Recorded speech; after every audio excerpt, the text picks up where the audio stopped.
Bismillah, alhamdulillah, wassalatu wassalamu ala rasulillah wa ala alihi wa sahbihi wa man wala.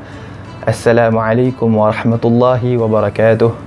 Apa khabar semua para penonton yang dirahmati oleh Allah Subhanahu wa taala? Semoga semuanya dalam keadaan sihat walafiat bersama orang-orang yang tersayang. Luangkan masa bersama keluarga dan boleh juga sama-sama satu keluarga duduk bersama dengar kelas tajwid kita. InsyaAllah kita mulakan dengan bacaan Al-Fatihah. Semoga kita diberkati di bulan yang mulia ini. A'udzu billahi minasy syaithanir rajim. Bismillahirrahmanirrahim. Alhamdulillahi rabbil alamin. Ar-Rahmanir Rahim. Maliki yaumiddin. Iyyaka na'budu wa iyyaka nasta'in. Ihdinas siratal mustaqim. Siratal ladzina an'amta 'alaihim ghairil maghdubi 'alaihim waladdallin. Amin. Okey, baik. Sebelum kita mula, saya nak tanya, adakah kita selama ni ataupun kita tertanya-tanya kenapa kita belajar tajwid? Bila kita cakap pasal tajwid, kadang-kadang kita tertanya kenapa kita nak kena belajar tajwid, kenapa kita nak kena tahu hukum hakam dalam Al-Quran. Boleh je kita baca Al-Quran macam gitu saja, kita dengar daripada orang, lepas tu kita belajar macam mana dia baca, kemudian kita ikut dia baca. Tapi kenapa kita mesti nak kena belajar tajwid? Okey, dekat sini saya teringat pada waktu zaman sekolah saya di Madrasah Junaid, yang mana kita ramai-ramai hafal satu nazam ni, yakni syair yang bernama Nazam Jazariyah, yang mana ianya berbunyi wal akhdhu bit tajwidi hatmun lazimun man lam yujawwidil qur'ana athimun li'annahu bihil ilahu anzala wa hakadha minhu ilaina wasala. Okey, jadi panjang-panjang tu apa makna dia kan? So makna dia yang pertama, wal akhdhu bit tajwidi hatmun lazimun, yakni menggunakan tajwid, yakni ataupun dengan baca dengan tajwid hatmun lazim. Apa maksud hatmun lazim? Adalah perkara yang wajib dan lazim. Man lam yujawwidil qur'ana athimun, dan barang siapa yang tidak mentajwidkan Al-Quran, maka dia berdosa. Li'annahu bihil ilahu anzalah, kerana Al-Quran itu datang daripada Allah dengan adanya tajwid. Wa hakadha minhu ilaina wasalah, dan begitu juga Al-Quran sampai kepada kita, yang mana Al-Quran tu bertajwid. Jadi kita harus mempelajari tajwid. Yang tadi kita tertanya-tanya kenapa nak kena belajar tajwid, kenapa nak kena tahu hukum hakam tajwid? Sebab untuk kita elokkan bacaan kita. Jadi orang yang tak belajar tajwid, hanya baca Al-Quran, dia seperti orang yang jalan tapi matanya tertutup. Dia tak tahu depan ada gaung, ada lubang besar. Jadi bila dah belajar tajwid, dia jalan dengan mata yang terbuka. Jadi dia tahu, oh kat sini boleh panjang, sini tak boleh panjang. Kat sini panjang dia boleh 2, boleh 4, boleh 6. Jadi adanya ilmu adalah seperti adanya cahaya untuk kita berjalan. Jadi sebelum kita mula, lebih baik kalau kita ada kertas dengan pen ataupun pensel, ataupun sekurang-kurangnya sekarang dah canggih, semua boleh dekat handphone ada notes kan. Jadi boleh pakai handphone juga sebelum kita mula. Jadi kita sedikit sebanyak dapat faedah apa yang dikongsikan pada hari ini. Okey, insya-Allah dalam video saya akan terbahagi pada dua bahagian. Bahagian yang pertama, saya akan kongsikan tentang hukum-hukum mat ataupun mat secara general. Kemudian mat asli. Bahagian pertama tentang mat. Kemudian bahagian yang kedua, bahagian yang terakhir, saya akan kongsikan tentang gharaibul Quran. Apa itu gharaibul Quran? Gharaibul Quran itu adalah ganjil-ganjil dalam Al-Quran. Apa maksud dengan ganjil? Ganjil dalam bacaannya. Jadi dalam Al-Quran ni ada ayat-ayat yang bacaannya lain pada lain. Jadi mungkin kita dah penat-penat belajar mat kan, mungkin kita dah banyak info yang kita belajar pasal mat kan. Jadi second part tu kita boleh relax dan dengar perkongsian saya tentang Gharaibul Quran. Jadi every video saya akan kongsikan 2 Gharaibul Quran. Okey, kita mula. Bismillah. Al-mad ataupun mad. Bila kita sebut perkataan mad, apa yang kita faham tentang mad? Dan apakah makna mad? Mad ni sebenarnya kita dah pernah dengar. Kalau di kalangan orang Melayu, kita panggil mad tu, kita bila panggil orang lelaki, mat, mari sini, tolong aku pergi kedai beli bawang. Tapi mat itu lain dengan mat dalam tajwid. Okey, jadi berbeza. Mat dalam tajwid bukan yakni bermaksud kalau dari segi bahasa, iaitu menambah ataupun memanjangkan. Jadi kalau orang tanya mat tu apa? Mat tu maknanya adalah menambah ataupun memanjangkan. Tapi kalau dari segi istilah, mat itu adalah dengan memanjangkan suara dengan adanya huruf-huruf mat. Jadi bilanya terjadi panjangan dalam bacaan, bila adanya huruf-huruf mat. Jadi apakah itu huruf-huruf mat? Dan berapa banyakkah huruf-huruf mat? Okey, jadi huruf-huruf mat ada 3 dekat sini saya ada tulis. Okey. Huruf-huruf mat ada 3. Yang pertama adalah alif. Yang kedua waw. Yang ketiga ya. Okey. Jadi mungkin di antara kita mungkin susah nak ingat benda ni walaupun nampak simple, tapi mungkin ada certain orang nak ingat susah. Mungkin kalau orang tanya apakah itu huruf-huruf mat, aku tak ingat lah. Okey, tak apa. Sebenarnya ada tips untuk ingat macam mana nak ingat huruf-huruf mat. Okey. Okey, jadi kita tengok sini alif, waw dengan ya. Macam mana kita nak ingat huruf-huruf mat tu adalah alif, waw, ya, dengan kita menghidupkan. Kalau kita hidupkan ni wi. Jadi awi. Okey. Jadi kalau kita nak ingat huruf-huruf mat itu apa, kita ingat awi. Okey, awi tu alif, waw, ya. Ingat mat, ingat awi. Simple. Okey.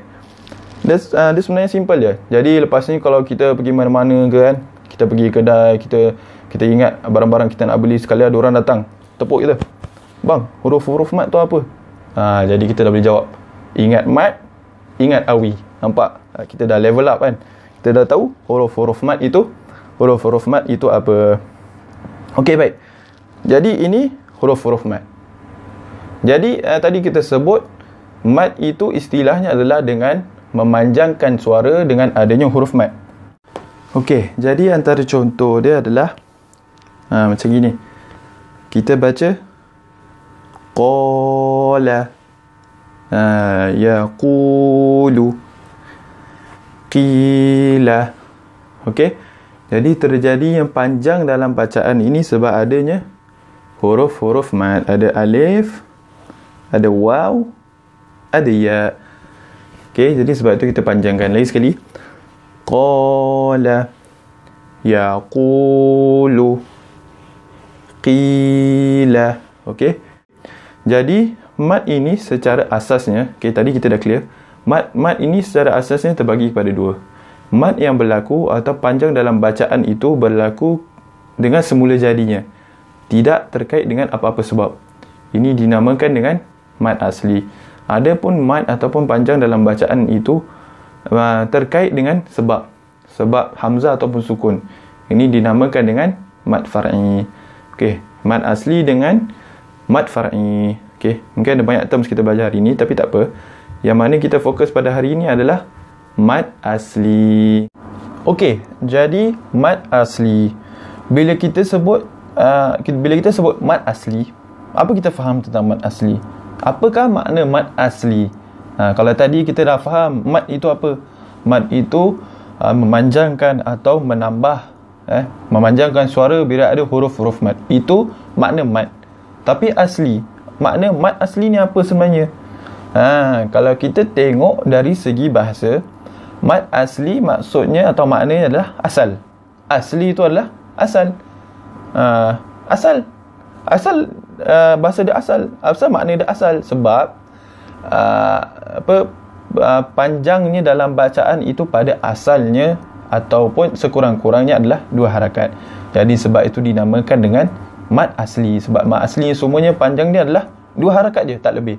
Sebab itu dinamakan mad asli. Pada asalnya panjang dalam bacaan tu hanya adalah 2 harakat. Bukan rakaat Rakaat itu dalam solat, harakat dalam bacaan. Jadi dua harakat. Okey. Jadi itu dari segi bahasa. Mad asli dari segi istilah adalah sesuatu yang tidak terkait dengan sebab. Macam saya cakap tadi, kalau mad far'i ni dia berlaku panjangnya dalam bacaan kerana ada bersebab, atau kerana bersebab lah. Kerana ada bersebab pula. Kerana bersebab. Sebabnya adalah ada sukun dengan hamzah. Tapi mad asli berlakunya sebab tidak bersebab. Okay? Kerana tidak bersebab. Tak ada hamzah ataupun sukun. Kerana semula jadi berlakunya panjang dalam bacaannya. Sebab tu dinamakan dengan mad asli. Mad asli ni pun dinamakan dengan mad tabi'i. Mad tabi'i maknanya apa? Tabi'i ni sebenarnya kita dah pernah dengar. Kita biasa berbual tabi'i kalau bahasa Melayu adalah tabiat. Kadang-kadang kita cakap engkau ni dah buang tabiat ke apa. Maksudnya engkau ni dah tak natural ke apa ni. Engkau dah lain pada lain ni. Maksudnya tabiat itu adalah tabi'i. Tabi'i itu adalah asli. Sama je. Mad asli dinamakan dengan mad tabi'i. Mad tabi'i dinamakan dengan mad asli. Jadi jangan confuse, jangan takut alamak ada terms ni, ada terms tu, macam mana nak ingat. Tak apa, relax. Okay. Okay. Jadi mad asli dinamakan juga dengan mad tabi'i. Macam tadi saya kasih contoh, qala, yaqulu, qila. Jadi kadar harakatnya adalah 2 harakat. Macam mana kita nak kira 2 harakat ni?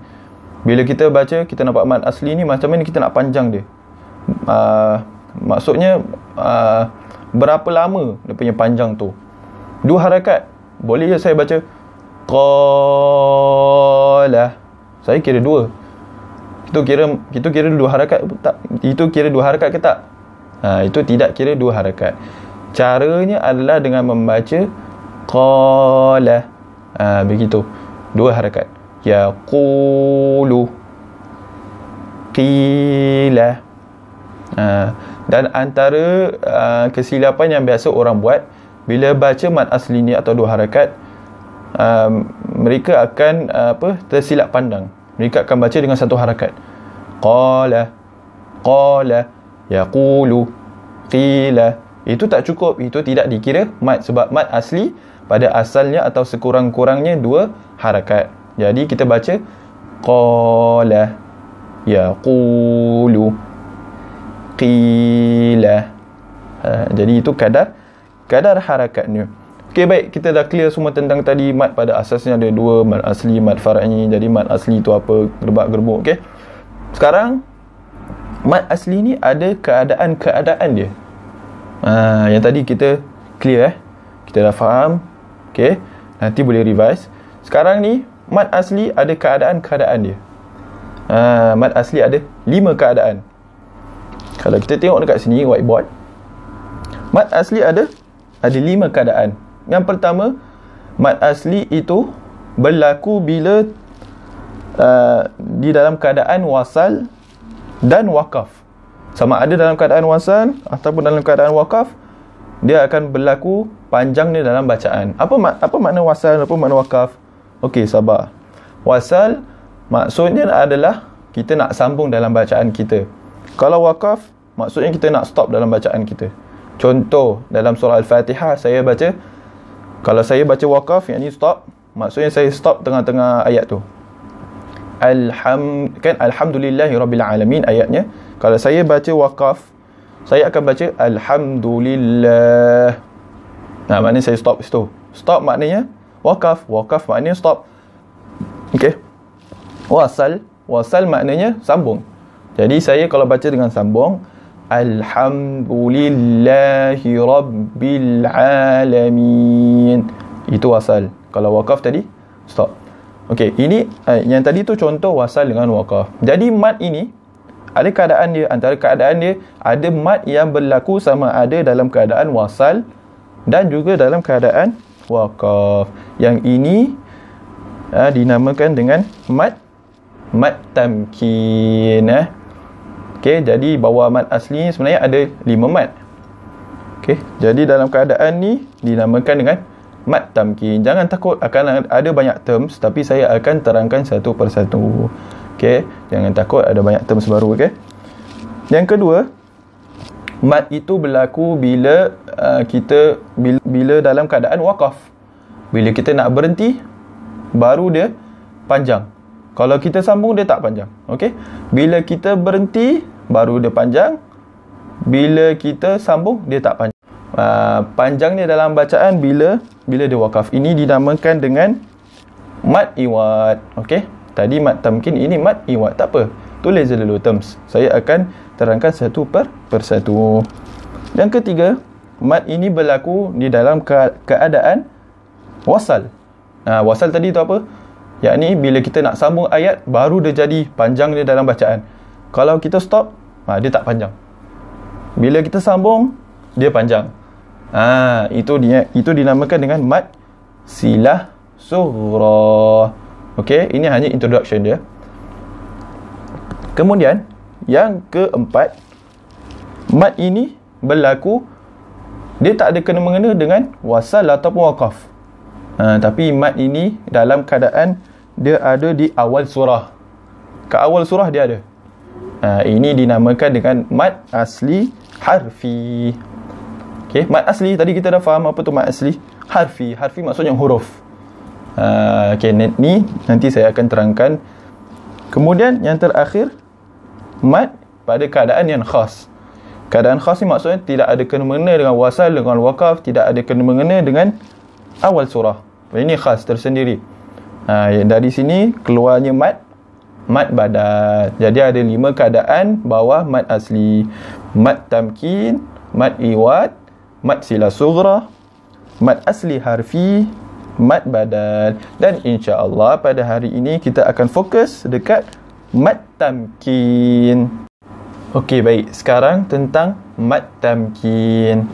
Apakah itu makna tamkin? Okey, tadi mad kita dah faham, panjangkan suara dalam bacaan. Sekarang tamkin ni, apa makna tamkin? Okey, kalau tamkin ni maksudnya adalah ketetapan. Itu dari segi bahasa. Kalau dari istilahnya, maksudnya dari segi istilah. Dari segi bahasa, tamkin itu adalah ketetapan. Okey, ketetapan. Istilahnya tamkin ni maksudnya adalah dengan menetapkan suara menetapkan huruf yang kedua sebelum huruf mad. Okey, istilahnya maksudnya tamkin adalah menetapkan huruf yang kedua sebelum huruf mad. Mungkin tak faham kan? Jadi saya kena datangkan contoh. Contohnya begini. Okey. Harap semuanya nampak lah Contohnya adalah An-Nabiyina. Bila kita baca dia ada tekan kat situ. An-Nabiyina. An-Nabiyina. Itu dinamakan mad tamkin. Bila kita baca ada tekan, dan biasanya mad tamkin ni ada simbolnya macam gini. Dia ada macam triangle tapi terbalik ke kiri. Saya tak tahu macam nak cakap lah, tapi ada simbol tu. Okey, jadi bacaan dia An-Nabiyina,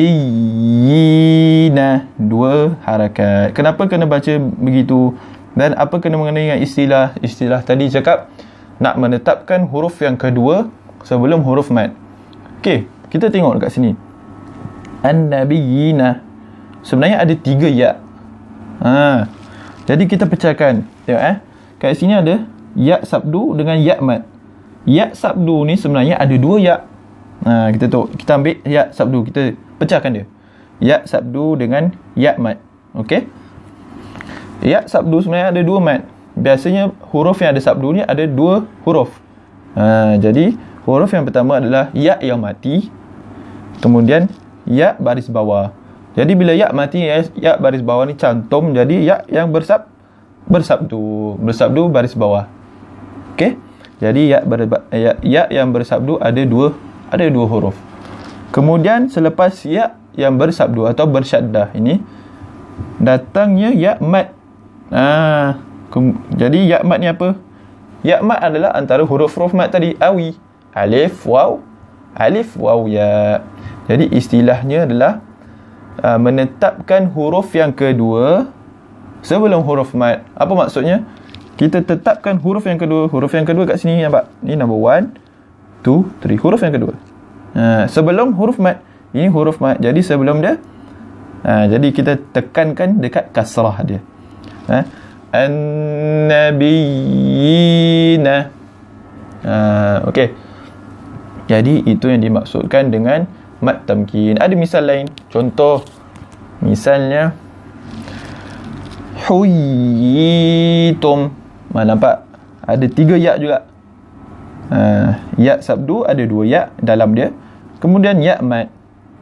Huruf mat mesti dia mati punya. Kalau dia tak mati, dia bukan huruf mat. Dia mesti kena mati baru huruf mat. Jadi huyitum 2 harakat. Itu juga dengan kat bawah dia. Al-hawariyina.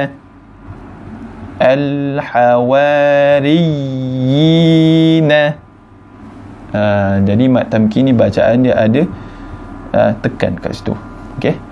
Jadi ini adalah misal-misal mat tamkin. Mat tamkin ini tadi saya cakap dianya berlaku dalam keadaan sama ada keadaan wasal ataupun dalam keadaan waqaf. Itu dinamakan dengan mat tamkin. Tapi kadang-kadang mungkin antara kita tak faham apa maksudnya terjadi dalam keadaan wasal ataupun waqaf. Kan? Tadi antara contoh mat tamkin adalah an-nabiyyin, huyitum, al-hawariyina. Okey. Jadi ada juga contoh lain. Contohnya kalau kalau mungkin ada yang ada Quran kat tangan dia, boleh buka ke muka surat 52, line yang ke-7 daripada bawah. Okey. Contohnya perkataan ummiyina. Okey, itu mat tamkin. Jadi dalam surah ni saya nak tunjukkan contoh apa maksudnya dianya ini berlaku sama ada dalam keadaan wasal ataupun dalam keadaan waqaf. Saya baca ayat dia. Bismillahirrahmanirrahim. Wa qul. Okey, ni saya baca untuk dalam keadaan wasal, yakni sambung bacaan saya sampai habis. Wa qul lil ladzina utul kitaba wal ummiyina aslamtum. Itu dalam keadaan saya sambung baca sampai habis. Jadi macam mana dalam keadaan waqaf? Saya stop bacaan saya. Contohnya wa qul lil ladzina utul kitaba wal ummiyin. Itu dalam keadaan waqaf. Jadi sama ada dalam keadaan wasal ataupun waqaf, kita kena baca dengan mat. Itu yang dimaksudkan dengan berlakunya dalam keadaan wasal dan waqaf. Okeylah, mungkin kita hari ni dah banyak belajar tentang mat. Mat secara general tu apa, mat asli tu apa, mat terbagi ataupun ada keadaan-keadaannya, dan kemudian mat tamkin. Mat tamkin termasuk pada mat asli. Dah banyak kita belajar hari ni tentang mat. Sekarang ini kita dah masuk kepada bahagian yang kedua dalam video ini, bahagian yang terakhir. Jadi kita dah boleh relax sikit. Hari ni atau sekarang ni saya nak kongsikan tentang gharaibul Quran. Apa itu gharaibul Quran? Gharaibul Quran adalah perkara-perkara yang ganjil dalam Al-Quran dari segi bacaannya. Sebab dalam Al-Quran ni ada setengah ayat yang mana bacaan dia itu lain pada lain. Jadi setiap video saya akan kongsikan 2 gharaibul Quran. Contoh yang pertama, kita boleh tengok dalam surah Hud ayat ke-41. Kalau nak senang cari, dia muka surat 226, line atau baris yang ke-7. Dalam Quran tu ada tulis ayat ini. Kita biasa baca ayat ni dalam doa kita. Okey, mari sama-sama kita baca. A'udzubillahi minasyaitonirrajim. Okey. Bismillahi majriha wa mursaha. Jadi dalam ayat ni kita nampak ada diamond kan, bawah ra. Macam mana nak baca diamond? Kalau baris atas kita tahu, baca baris depan kita tahu, semua baris-baris semua kita tahu. Tapi diamond macam nak baca? Macam tadi saya baca. Majriha. Bacaan ini dinamakan dengan imalah. Okey? Dinamakan dengan imalah. Dia bukan baris atas, bukan baris bawah. Jadi majriha wa mursaha. Okey? Imalah aja dekat majriha aja. Jangan terbawa-bawa sampai sini juga mursaha. Majriha wa mursiha tak ada. Majriha saja. Mursaha. Okey? Ini contoh yang pertama. Contoh yang kedua di dalam surah Ar-Rum ayat ke-54. Kalau senang cari, dia muka surat 410. 410. Baris yang kelima. Okey. Dalam ayat tu ada perkataan ini, dha'fin. Saya baca ya. A'udzubillahi minasyaitonirrajim. Allahul ladzi khalaqakum min dha'fin thumma ja'ala min ba'di dha'fin quwwah. Jadi apa yang ganjil dalam bacaan ni? Perkataan ni dha'fin. Saya baca tadi dengan dha baris atas. Tapi ada bacaan yang kedua boleh baca dengan baris depan, dha'fin. Okey, tapi lebih aula, lebih afdal baca dengan dha, dha'fin.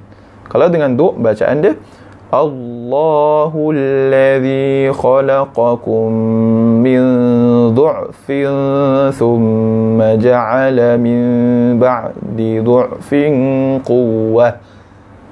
Okey, itu bacaan yang kedua, tapi lebih afdal baca dengan baris atas. Okeylah. Itu saja perkongsian kita pada hari ini. Alhamdulillah, dan terima kasih kerana mendengar sampai habis.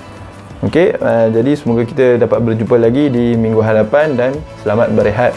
Wassalamualaikum warahmatullahi wabarakatuh.